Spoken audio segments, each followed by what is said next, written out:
Everyone, আসসালামু আলাইকুম। Welcome back to my new another blog. Masfi জলডান ব্লগ থেকে মাসফির মম বলতেছি। কি অবস্থা সবার, কেমন আছেন সবাই? আই হোপ যে যেখানে আছেন ভালো আছেন, সুস্থ আছেন। তো এই যে সকাল সকাল ভাত রান্না করে নিচ্ছি, আর অপর চুলায় আমি পেঁপে সিদ্ধ বসিয়ে দিয়েছি। এখানে মিষ্টি কুমড়া সিদ্ধ করে নিয়েছি, বাচ্চাকে খাওয়াবো। আমাদের জন্য আলু ভর্তা করে নিয়েছি। যারা এই মুহূর্তে আমার ভিডিওটি দেখা শুরু করেছেন তারা প্লিজ একটা লাইক দিয়ে একটা কমেন্ট করে আমার সাথে থাকতে পারেন। আর যদি আমার ভিডিওটি ভালো লেগে থাকে তাহলে প্লিজ আমার চ্যানেলটি সাবস্ক্রাইব করে দিয়ে আমার পাশে থাকবেন। আর যদি আমার চ্যানেলটি অলরেডি সাবস্ক্রাইব করে দিয়ে থাকেন তাহলে আপনাকে অসংখ্য ধন্যবাদ। তো হাজব্যান্ডকে আমি অলরেডি ভাত দিয়েছি। আজকে একেতে দেরি করে ঘুম থেকে উঠেছি, তারপরে আমার আজকে অনেক কাজ, তো মাথা আমার ঘুরতেছে যে আমি এগুলো কখন কমপ্লিট করব।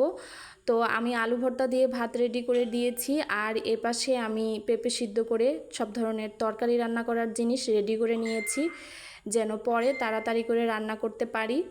তো হাজব্যান্ড তো খেয়ে দিয়ে অফিসে চলে যাচ্ছে, আর এই তো আমার বাচ্চা ওর পিস ধরেছে যে ও নিচে যাবে, কারণ ওর কিন্তু নিচে অফিস আর আমরা উপরে থাকি।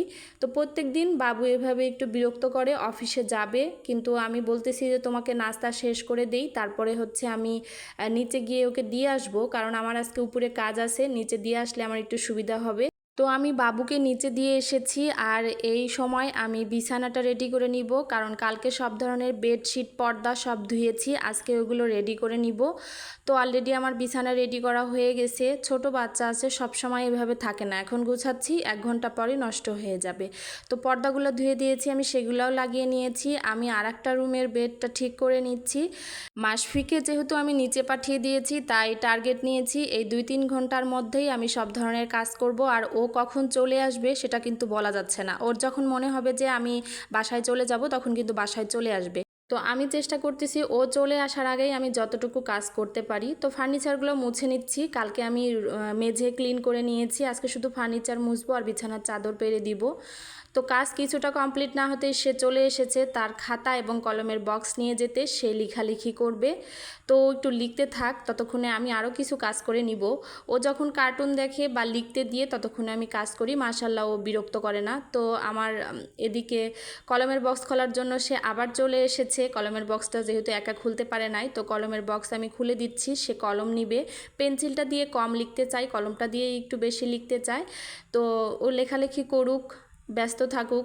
এরপর আমি আমার ডাইনিং টেবিল, তারপরে কৌটা, এগুলো সব মুছে নিব। আমি চেষ্টা করি প্রায় 1-2 দিন পর পর এগুলো মুছে রাখতে, কারণ প্রত্যেক দিন যদি মুছেন তাহলে কিন্তু অতটা ময়লা হয় না। আর আমার কাছে কেমন জানি ধুলাবালি একদমই পছন্দ না। আমি যতটুকু পারি প্রত্যেক দিন ক্লিন করার চেষ্টা করি, যতটুকু আমার সম্ভব হয়। তারপরও দেখা যায় যে ধুলা কিন্তু পড়েই, কারণ ধুলার তো অভাব নাই। টিকটিকি, তেলাপোকা, এদেরও তো বিরক্তর আর শেষ নাই। তো ওদের অত্যাচারেও আমি অতিষ্ঠ হয়ে যাচ্ছি, বিশেষ করে টিকটিকি বেশি বিরক্ত করে।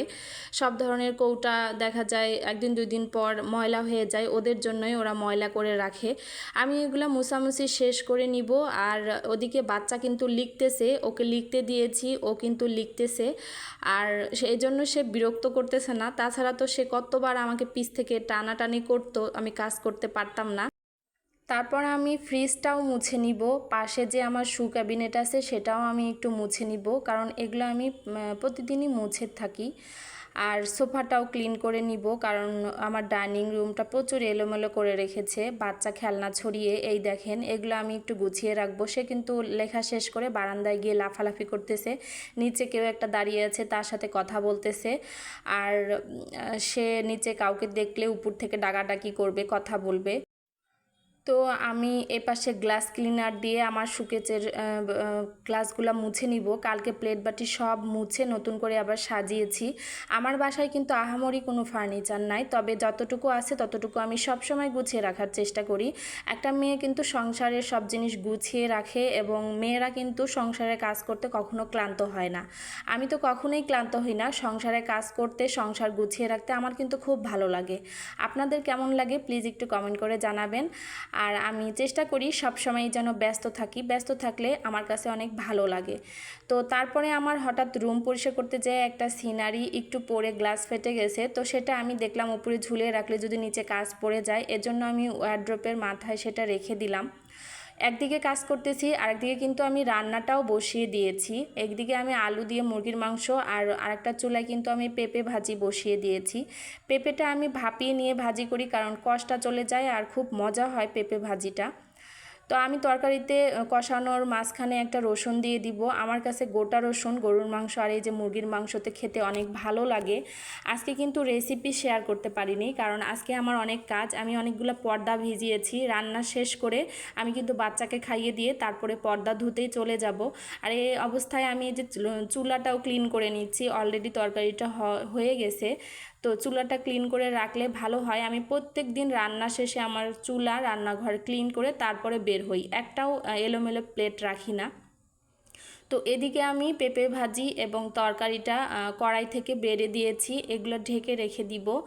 তারপর আমি বাচ্চার জন্য ভাত বেড়ে নিয়ে বাচ্চাকে গোসল করাই দিয়েছি, খাওয়াই দিব, কারণ ওর খাওয়া তো দেরি হওয়া যাবে না। আমি হাজার ব্যস্ত থাকলেও চেষ্টা করি ওর খাবারটা যেন টাইমলি খাওয়াইতে পারি, কারণ বাচ্চাদের কিন্তু এই টাইম মেনটেন করাটা খুব দরকার। এতে করে ওর শরীর স্বাস্থ্য সব কিছুই আলহামদুলিল্লাহ ভালো থাকে। সন্ধ্যার পরে ওর বাবাকে বললাম, তুমি একটু টেইলার্সে যাও, আমার 2টা হিজাব রেডি হয়ে গেছে, বানাইতে দিয়ে এসেছি, সেটা একটু নিয়ে আসো। আজকে আমার টেইলার্সে যাইতে একদম ভাল লাগতেছে না, কারণ আমি একটু সারাদিন কাজ করেছি, একটু টায়ার্ড তো লাগতেছেই। তো ওর বাবাকে বললাম যে তুমি আগে নিচে যাও, কারণ সিঁড়িতে এখনও লাইট দেওয়া হয় নাই, তুমি লাইট দাও, আমি বাবুকে পরে নিয়ে আসতেছি নিচে। তো ওকে জুতো পরাই দিয়ে আমি নিচে নিয়ে যাচ্ছি। ও কিন্তু অনেক খুশি, বাইরে যাওয়ার সময়ও প্রচুর খুশি থাকে, অনেক খুশি থাকে। সিটকিরি দিয়ে চলে যাও। হ্যাঁ, বাবা আমাকে বলতেছে লাগিয়ে দিয়ে যাই, কারণ এখন তো চোর ডাকাত বেশি। আমি বললাম লাগিয়ে দিয়ে যাও, তো ওরা চলে গেল। আর আমি মাল্টিপারপাস দরজাটা সিটকিরি দিয়ে এখানে দেখেন কয়েল দিয়ে দিয়েছি, কারণ আমি কিন্তু মুরগি রাখি এইখানে সিঁড়ি নিচে, আর মুরগি কয়েল দিয়ে দেই, কারণ মশা প্রচুর আছে, মশা কামড়ালে মুরগি অসুস্থ হয়ে যায়।